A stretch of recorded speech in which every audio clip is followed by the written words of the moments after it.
Hey guys, welcome to part two of our series on mentorship. Really excited to dig in today with you on this. I'm telling you what, mentorship and leadership and this topic is not a throwaway.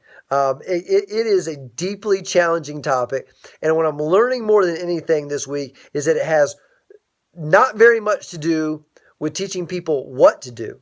It has a lot to do with teaching people who they are or helping people figure out who they are and what they're about and what they're unapologetically about and where they will not compromise. More than anything, that's what it is. Now, of course, there is a place in the world, especially in business, for systems, for things that duplicate, for steps, step one, step two, step three, all those kinds of things. It's hard to duplicate if you don't have a system that's duplicatable, right?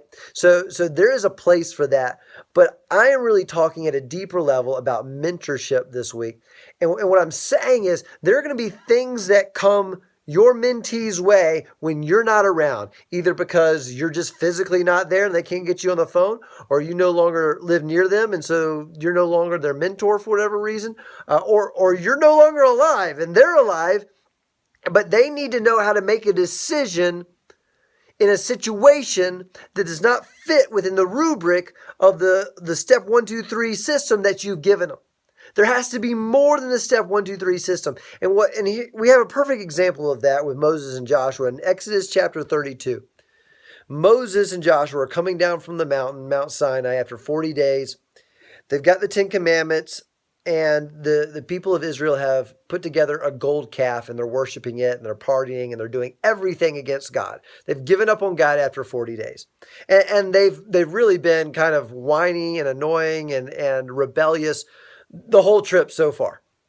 And God, this is before Moses and Joshua get down to the people. Along the way, God says to Moses, forget it. I'm fed up with them. I'm tired of them. I'm going to destroy them. I'm going to start over with you, Moses. At least you listen to me. I'm going to start over with you and get rid of all those people.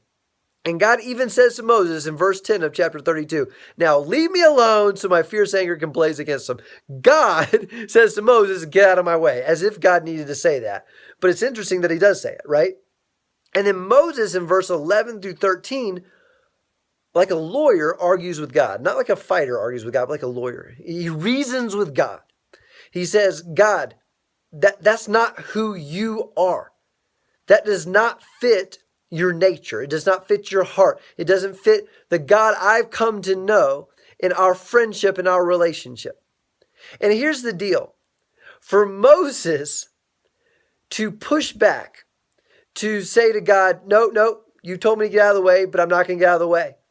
For Moses to say to God, I'm going to put my neck on the line for all these people who have not cared about me, by the way. This is Moses.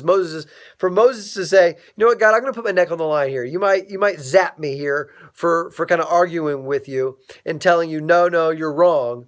But even for people who don't kind of care about me or act like they care about me, I'm going to put my neck on the line. The reason Moses can do all of that, the reason Moses can fight back, just like Jacob who wrestled with God. Jacob wrestled with God. I mean, the question for us is, do we wrestle with God?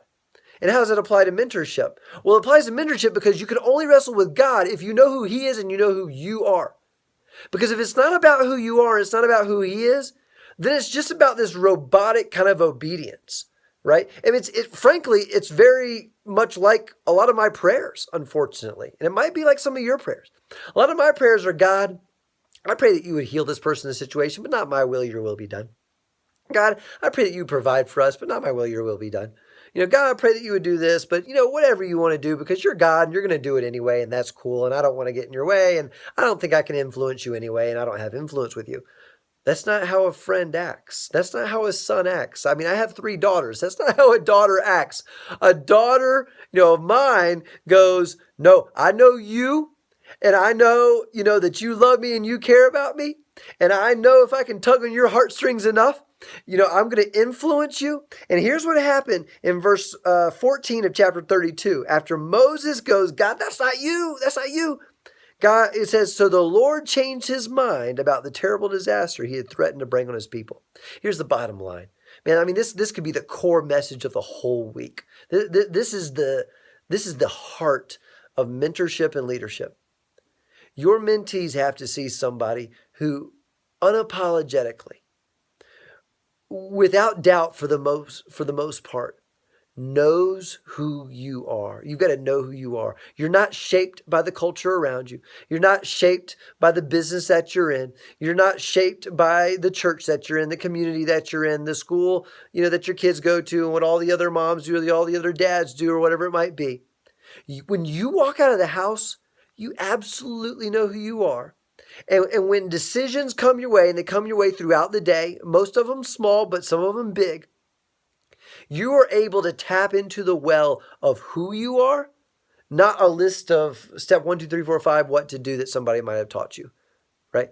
And out of that who you are is a much powerful leader, is a much powerful influencer, is a much more powerful mentor to the people who look up to you. The deal is, great mentorship passes on something that stays even after the mentor is not there. Yes or no? Absolutely. So we're talking about planting a seed, that grows up into this great tree of them knowing who they are, these mentees knowing who they are. Then we are talking about handing over a to-do list, or a binder with the system to follow, right? Why? Because if Moses had just said to Joshua, here's the deal. God is God, and you are just, a little tiny ant compared to him. You're just a person. And your job, Joshua, when you lead the people, is just do whatever God tells you to do.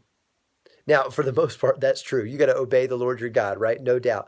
But I'm saying, if the way that Moses taught was just a list, right? If the way that Moses taught Joshua was just saying, Joshua, you can stay down on the mountain. You don't need to come up with me. I don't know why you need to come up with me. When I get back down, I'll tell you what God said. No. Moses mentored through his life, and he knew that Joshua had to see him being who he is a lot more than Joshua needed to see what Moses does or would tell him to do. Does that make sense? So the challenge for all of us to be great mentors, to find great mentors, and to work in equal partnership with other leaders out and about in our community, in our church, in our business, and whatever we're doing in life, right? Is we've got to bring to the table the gift that we give to the community, the gift we give to our team, the gift we give to our mentees, the gift we give to our businesses, to our church, whatever it might be, is the gift of knowing who you are and unapologetically walking in that power. That is powerful to say, man, this is who I am. I don't walk into this situation timid. And Moses didn't walk into this relationship even with God Almighty, the creator of heavens and earth. Moses didn't walk into it timid. He was timid when it started, way back in the burning bush, but now Moses is timid no longer. He knows who God is, he knows who he is, and he's going to operate in it unapologetically, even putting his neck on the line, even for people who don't care about him, because leaders lead. And they lead from their heart of who they are, not a checklist of what to do. All right, thanks so much. Look forward to talking to you in part 3. Bye.